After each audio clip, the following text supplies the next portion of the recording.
هذه أكبر حرب نفسية يعني تقريبا منذ سنوات تتم الآن على الشعب الجزائري. كاين ضغوط كبيرة جدا جدا على نفسية الجزائريين من الإعلام نتاع جيراننا والصفحات نتاع جيراننا اللي استغلوا الحرائق هذه والأشياء اللي رافقت الحرائق.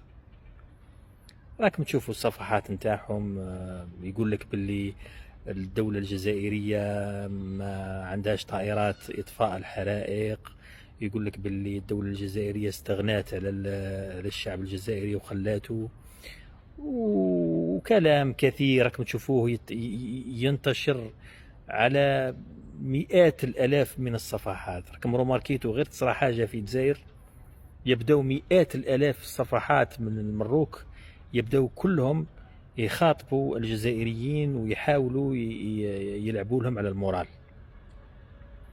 والحمد لله يعني الشعب الجزائري بكل تأكيد راهو فايق وفاهم مليح هذا الحكاية.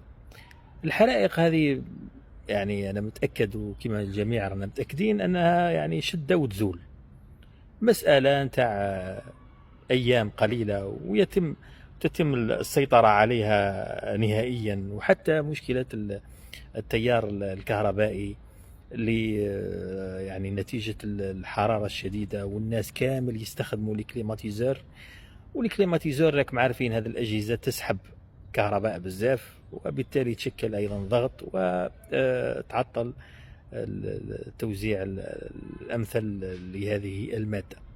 هذا أيضا يصون الغاز هاي تنزل في بيانات وتأكد في كل مرة أنها تعمل على إصلاح الأعطاب في كل مرة وفي كل مكان، وربي يقدرهم وربي يعاونهم.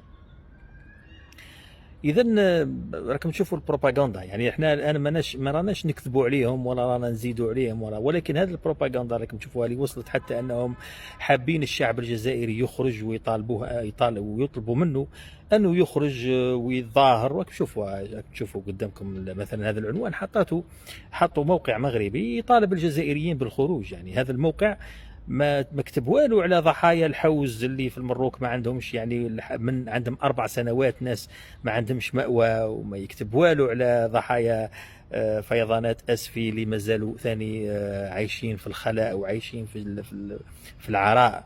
ما يعني ابدا عمرهم ما تلقاهم يتكلموا على مسائلهم وقضاياهم الداخليه، ولكن اعلامهم متخصص فقط في محاوله احباط معنويات الجزائريين.